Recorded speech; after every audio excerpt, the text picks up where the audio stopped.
Hello, my kings, queens, and fellow non-binary rude. Hello, my kings, queens, and fellow non-binary leaders. Excuse that. Welcome back to Nerdy Nekama. Today we're gonna talk about trans AU for Daisuke Boy. Some of you already know that Aura is working on this, and I'm really excited. Aura is a bit from my own struggles, and with that being said, there is one personal thing I would really love if you could hear me out on it real quick, because my mom is publishing the audiobook of her BL novel soon, which I'm super excited for, and I'm so proud of my mom that she wrote that. I mean, I already knew that she's a great author, but it's special in the sense that I'm trans and I'm queer, and the fact that she now also writes and tells stories about that, I know that she doesn't just accept me, but she loves me, and she knows that these experiences like mine are valuable and interesting and deserve to be told. And this is not what the book is primarily about. It's almost not, it's not enemies to lovers, but it's sunshine grumpy, and it deals with some angst and heavy themes, but always in the center is a very interesting story of healing and organically growing relationship, and just what I think very important, beautiful themes, and I want to support that. So, to you, my viewers, if you're German and like Konrad Bösherz, who's by the way the voice of Sugawara. Yes, Sugawara is speaking the audiobook, is reading the audiobook of my mom, which I just think is so cool.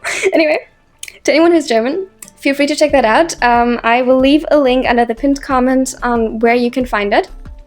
To anyone who isn't German, I want you to also get something out of this, okay? So if you comment under the short where I promote the audiobook, a request, I might make into a video. And when I say I might, I mean I will pick in the very least 3 of them. I'm aiming for more like 5 or 6 in the very least that I make into videos. I already have 3 scripts finished. They're getting longer and longer, and I'm commissioning artists. This is how serious I'm taking this. Please help me give attention to this book, and in return, I'm gonna make the videos that you want. So check that out. Thank you so much for listening. Now let's finally get started with the video.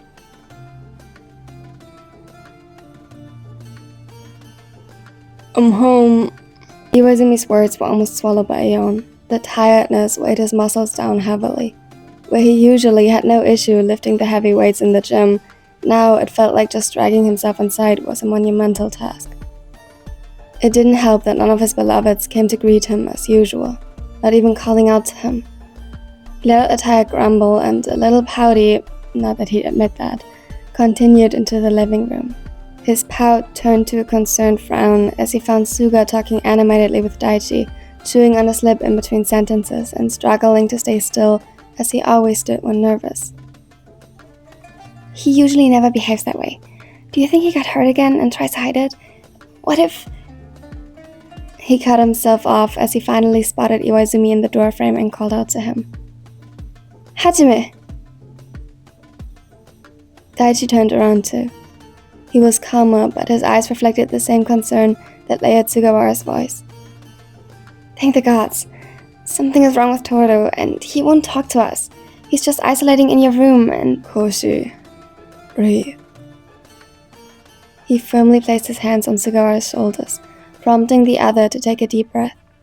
It worked, and although his breathing was shaky, he calmed a little and his shoulders slumped a bit more relaxed under his touch. What happened? Koshi came home early. Toru was already here. It looked like he skipped practice today. Which he usually never would, even when he should take a break. Yes, so Ko first, we tried to check on him, but he locked himself in your bedroom and won't really talk to us. Well, safe to say, we should leave him alone. Iwaizumi's frown deepened. The one glance to the calendar on the wall behind Daichi made him sigh. He had an idea what's going on. No wonder that they were worried. This was their first month living together, so logically they had never seen this beforehand. At least, not to this extent. He wouldn't be surprised if they at least noticed a pattern previously, but didn't blame them for not putting it together when suddenly hit with such a drastic change close up. Sorry. Yeah, I know what's likely going on. I will head to the company across the street to get something. I completely lost track of things. Suga tilted his head to the side confused, and Iwaizumi couldn't help but give him a small smile. He looked adorable like this, and his worry was more than appreciated. If Toro only knew how much they cared for him. But is he okay? Is he... The teacher fell silent as Iwaizumi pressed a tender kiss to his forehead. He breathed in deeply in response and leaned into the touch as Iwaizumi let his thumb gently roam over his cheek. He will be. Don't fret. Toru needs some time and space, and it's not my place to tell you why. He glanced over to Daichi, who observed him closely, equally as concerned. The trainer tried his best to sound sincere, though in the end it might have come across as more of a desperate plea for a little more time. Toru, he trusts you, but this is hard for him. Of course, we won't pressure him. Iwaizumi nodded gratefully, and with a last squeeze to Suga's shoulder, he turned to leave again when Daichi spoke up once more. He isn't sick or anything, right? It isn't something serious that could escalate, is it? No, it's not. You don't have to worry about that. He'll be back to normal soon. So enjoy the little vacation from his usual teasing and over-dramatic stunts. His voice turned teasing, and they both gave him a small smile before Suga mumbled under his breath. I like his over-dramatic stunts. A warm feeling spread in Iwaizumi's chest like the blush did on Suga's cheeks. Really, if Toru could hear and see them now, it felt healing in a way that was hard to describe, to live with these two people who, just like him, saw his best friend and love of his life for the amazing person he was, theatricity and all.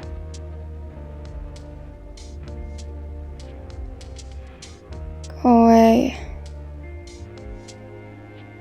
Iwaizumi sighed.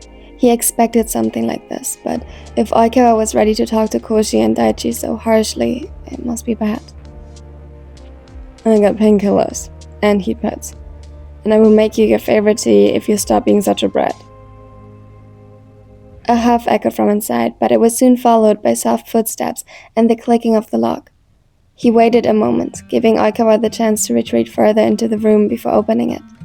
He caught a glimpse of the other curling up on their bed again, where the mess of the blankets betrayed that was what he had been doing for most of the day. So, did you just plan to let me sleep in the hallway? Hajime. Iwaizumi felt quiet.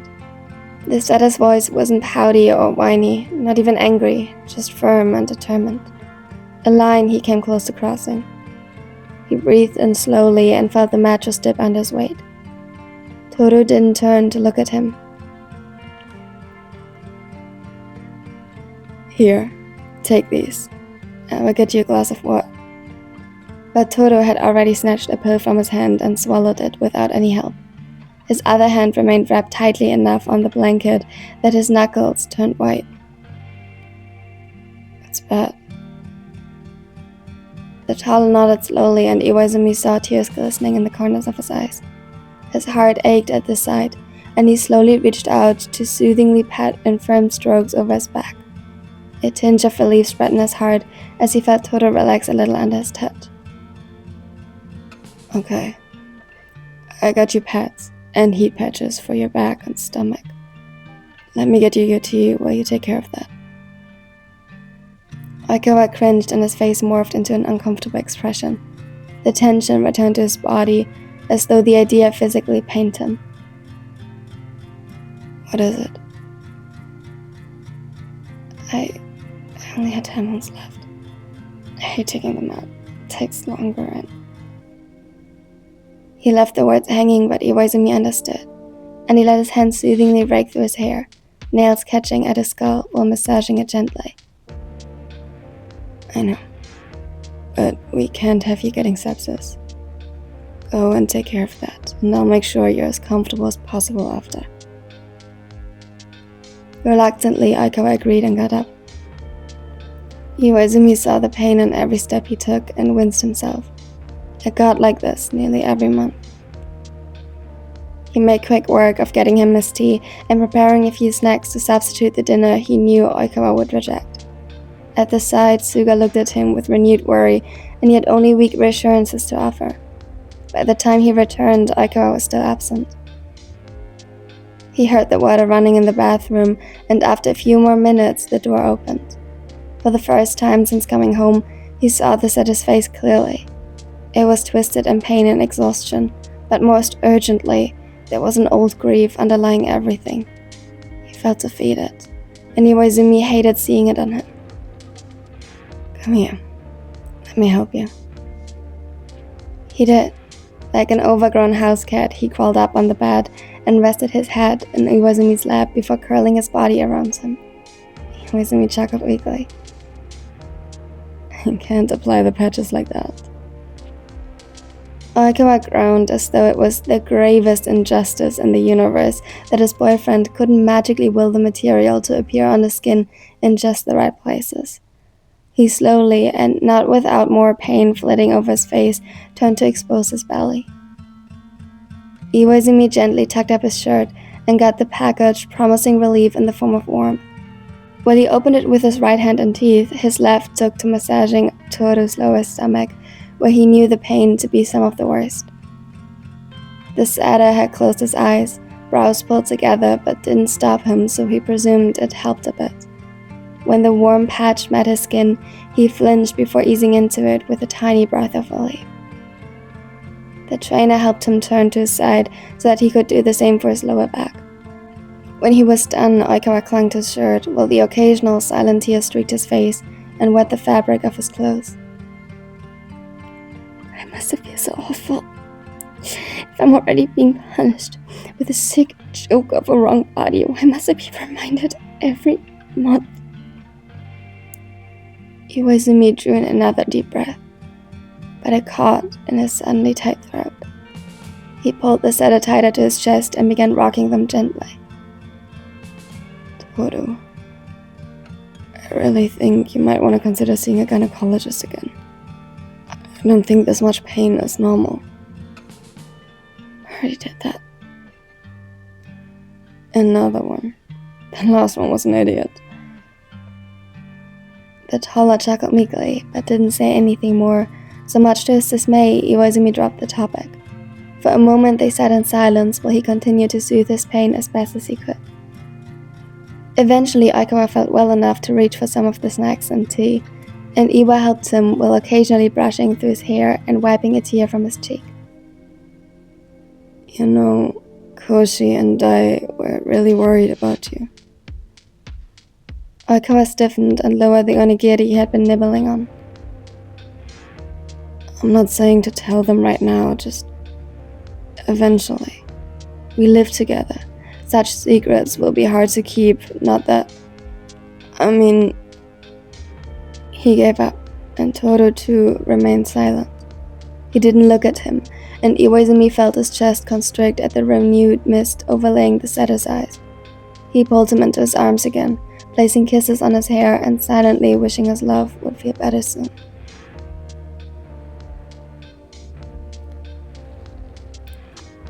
When Daichi came home a month later from the night shift and found Oikawa's bag by the front door untouched and the door to his bedroom shut tightly, he tensed.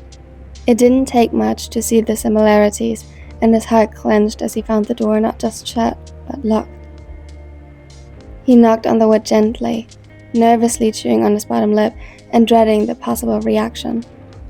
Iwaizumi, who evidently was the only one besides Oikawa knowing what was going on, wouldn't come home until much later. "Toru? Are you okay? I saw you back by the door. Are you not feeling well?"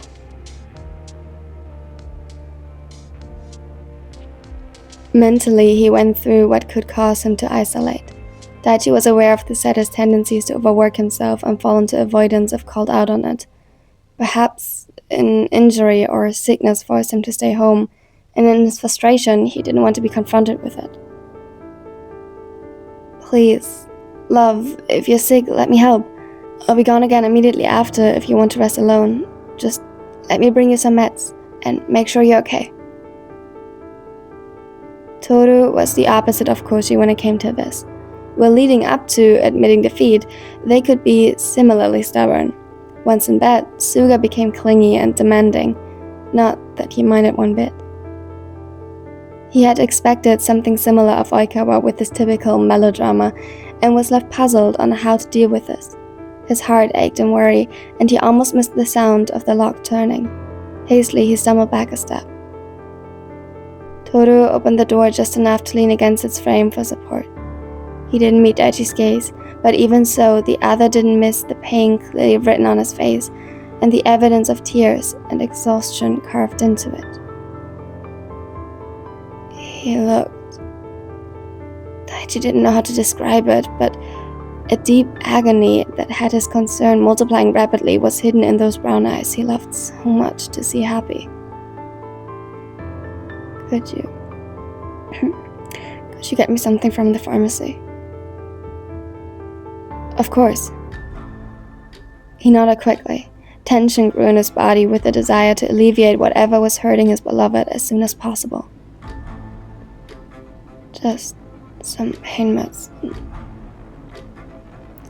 His gaze flickered up to meet Daichi's contemplatively, and deeply troubled. There was a disgust in his eyes and how tightly he pressed his lips together. Daichi knew wasn't directed at him, but it hurt just the same.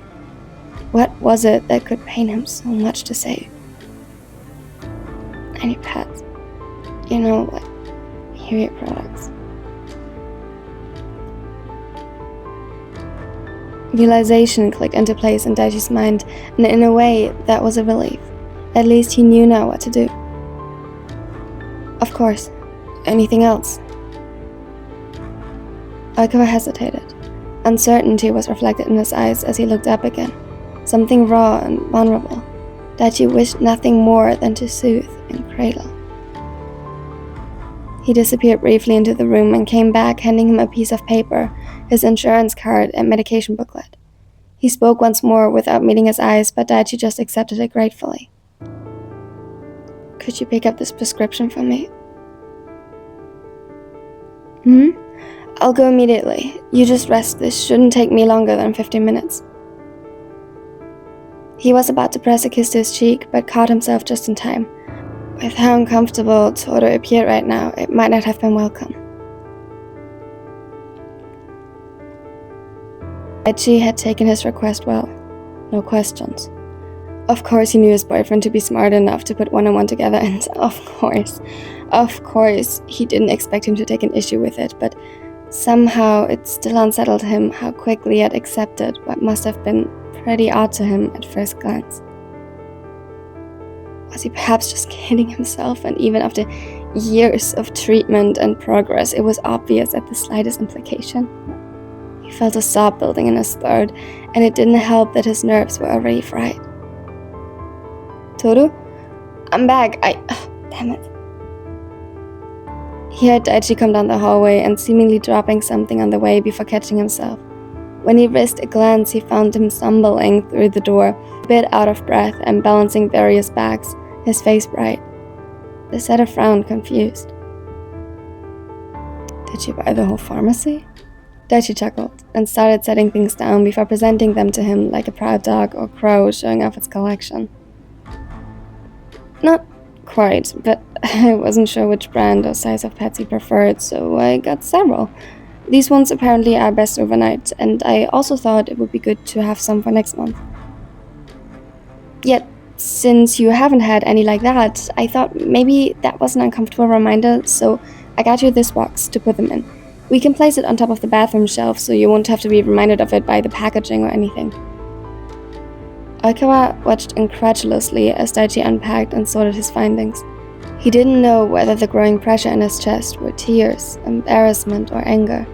At whom, he didn't know either. Of course, I got you your meds as well.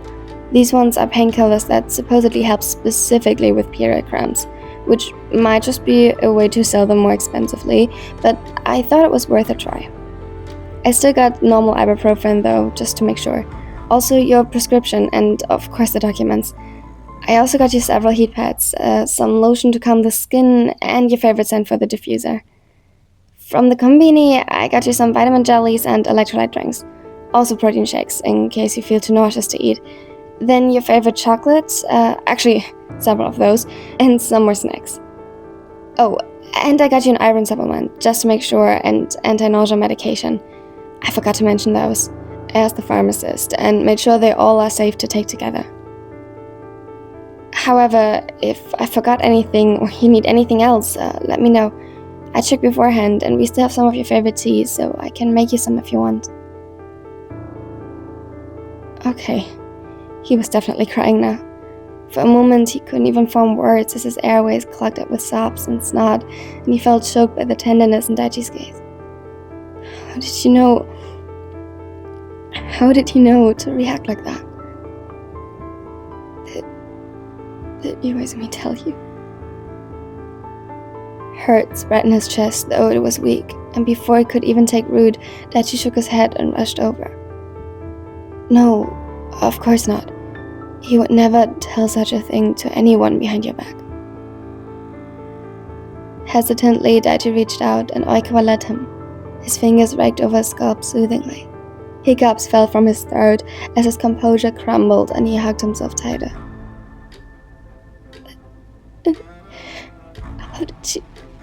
How did you know? Is it really that obvious? He cried harder now, and suddenly gentle hands pulled him into Daichi's lap, where the setter promptly hit against his chest, soaking the fabric of his shirt in tears. Daichi held him tight, as if trying to hold him together where he fell apart at the edges. No, of course not. I didn't know. It only clicked when you asked for the pads, and your prescription confirmed it. I had no idea before, believe me. I'm questioning my detective skills here, actually. I was on the completely wrong path. That coaxed a small, involuntary chuckle from the taller, who looked so small now in his arms and tried to force his breath to calm. Daichi just held him through it. Then, how did you know what to do? Koshi, Kyoko, and I helped Hinata with this when it happened to fall on a training camp or tournament. He was always so determined to power through. It was a fight against windmills to get him to rest and take his pain meds. That made Oikawa pause, surprised. He looked up questioningly. Chibi-chan is trans? Yeah, I'm surprised you didn't know. He isn't all that secretive about it anymore, though I guess he isn't announcing it to the world either. Huh. That made him think. So, you got him all that stuff every time? Well, no, not all that stuff. Daichi scratched the back of his head nervously. I mean, it did teach me some things, and I'm grateful that it inspired me to research this topic to better be able to help him, but... Well, you look to be in so much pain and distress, and I may have gone a little bit overboard, wanting to make sure to give you everything you need to feel better. He looked at him with such stunning earnestness that it left Oikawa speechless as a deep gratitude spread in his chest. He stared at him, feeling all the love that had grown between them over the past year light up once more. Blushed under his gaze, which only made him more endearing. Aikawa would have loved to tease him for it, but in his vulnerable state, it just came out sounding sincere. You're such a good boyfriend. It's hardly fair. My perfect boyfriend. He snuck his arms around his middle, chuckling as he heard Daichi splutter for words above him. He sighed and felt as though part of the heavy weight pulling him down had lifted. So, Koshi. Daichi sighed too and started caressing Aikawa's back again. I would love to say he's as clueless and oblivious as me, but I'm afraid he is much more observant than me. I wouldn't be surprised if he was suspecting it simply because he noticed a pattern in how you need to rest once a month. That innocent face of his hides how sly and cunning he really is. Oikawa chuckled slightly, this time sounding almost content. Yeah, I love that about him. Oh, I know. He could hear the teasing grin in Daichi's voice and tried to respond in kind, but a new tension took hold of him and he gritted his teeth, refusing to meet Daichi's gaze. Daichi, I didn't tell you this beforehand. I'm sorry. I should have. Do you mind? His heart was beating rapidly in his chest, and suddenly he was scared again. I know there's so much to discuss, and I understand that supporting trans people doesn't negate certain preferences. I understand it. Please don't. He was rambling. He knew that. He couldn't help it. Suddenly, the reassuring press of lips to his forehead interrupted him. The breath escaped him in what sounded almost like a whimper as he leaned into the touch and yearning. No, I don't mind. I have no such preferences. I find you attractive, regardless of anatomy, and even if intimacy remains too uncomfortable for you, I wouldn't want to give up on our relationship. I appreciate you for so much more than that, and I love you. I want to be with you for as long as you'll have me, and in whatever way we're comfortable with. I can't speak for Koshi, but I'd be surprised if he'd think differently. In fact, you might have to prepare for him lecturing you until he's certain you believe him. He chuckled, and Oikawa was almost crying again. At least he could blame it on his hormones going haywire, while the clear dampness in Daichi's eyes was definitely a product of the conversation. He hugged him tight again, trying to pour all his love and appreciation into the touch. I love you. I love you too. They stayed like this for a long moment before Oikawa suddenly tensed up in pain again, a small noise of discomfort escaping his throat. Right, the meds. Wait here. I'll get you water and sort everything. He carefully detangled them, leaving Oikawa feeling cold and awful again. I don't need water. I can take them like this. But Daichi frowned and shook his head while searching through the bags. It's not just about swallowing the pills, but also to ensure they get absorbed properly. Besides, now more than ever, you need to make sure to keep up your fluid intake. I will get you water and the pills, and while you take them, I'll make the tea. Do you feel nauseous right now? A little. He pulled his legs to his chest again, and Daichi nodded, brows furrowed in concentration. Too much to eat at the moment? Again, Oikawa nodded, his stomach turning at the idea of food. Alright, I'll give you one of the anti-nausea meds as well, and then I'll make you food later. Still, here's some snacks if you do get hungry, or just in case you get cravings of any flavor. He handed Oikawa one of the bags, and when he looked inside, there was indeed a snack corresponding to any type of flavor, from sweet to sour, salty to spicy, plus several of his favorite chocolates. He could about cry again, and it didn't help seeing Daichi come back shortly after, carrying a tray with his favorite tea, water, and the meds. While Oikawa took the pills and nipped at the tea, Daichi prepared the box he bought and sorted the pads and related items into it, including his prescription. Do you still need one of the doses today? I can help you if you want.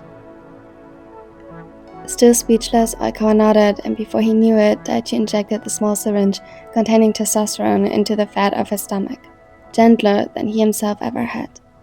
Then he massaged the area until the slight stinging vanished, applied lotion and massaged it until the pain meds finally took effect, and finished by applying the heat pad. Oikawa was too stunned to comment, but always nodded eagerly as Daichi obtained his consent at each step. How in hell did he manage to secure 2, likely 3 such perfect boyfriends? Daichi looked at him confused as Oikawa suddenly took his face in his hands and pulled him closer, His cheeks were slightly squished together, making him look almost too funny to stay serious. Admit it, you're some kind of spirit or something, or some trap or illusion. Daichi looked so achingly confused, and Oikawa groaned before letting go and collapsing onto the bed. You're too good to be real. How am I meant to keep up with that?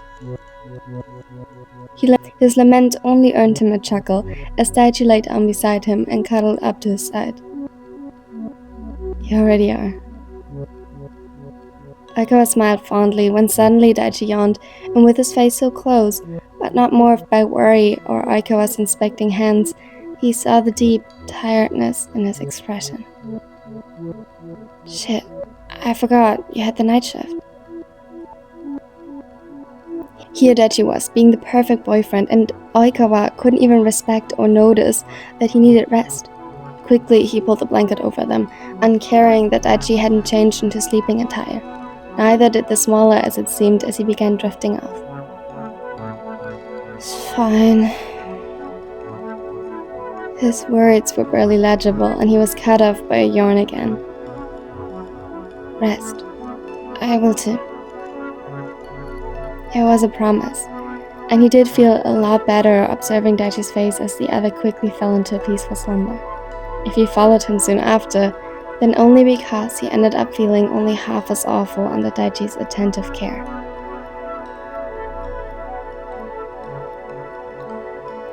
Oh my fucking god, why was it so hard? Sorry. This recording. Whew. Anyway, should I do bonus chapters? Thank you everyone for reading till the end. Oh my god. You have to understand a few things. First of all, I'm recording this archive like weeks after I recorded the actual recording. Not weeks, but days. Definitely days. And the editing was hard. The recording these increasingly longer videos is hard. And I have a tiny little treat for you. There was one line I got so hung up on. You were gonna get some outtakes for me before we get to the actual anchor. Special thanks to Mary Nichols. Please support my mom's project if you can, and if that just means you write a request under the short that I posted to promote it, that would already mean a lot. I actually have already 3 scripts finished based on those requests, and I plan to do more, so look out for that. If possible, there will be one of those tomorrow, so I hope you will like it. Okay, here's the outtake cut. This was the line I just couldn't get together. We already skipped a few takes, but these are all the rest takes that I failed before I could get it. And what I said right after. While Oikawa took the pills and nipped at the tea, Daichi prepared the box he bought and sorted the pads and related items in the including.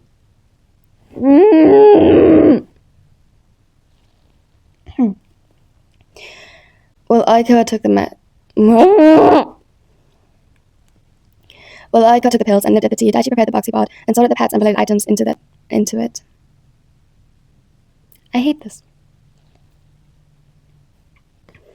While Oikawa took the pills and nipped at the tea, Daichi prepared.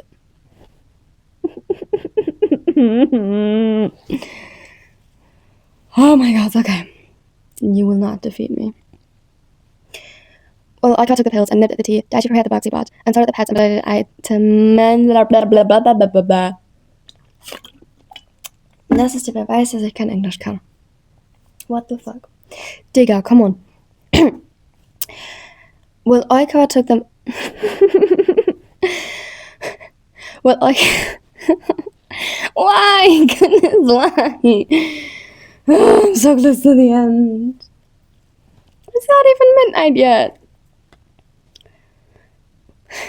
Fucking finally.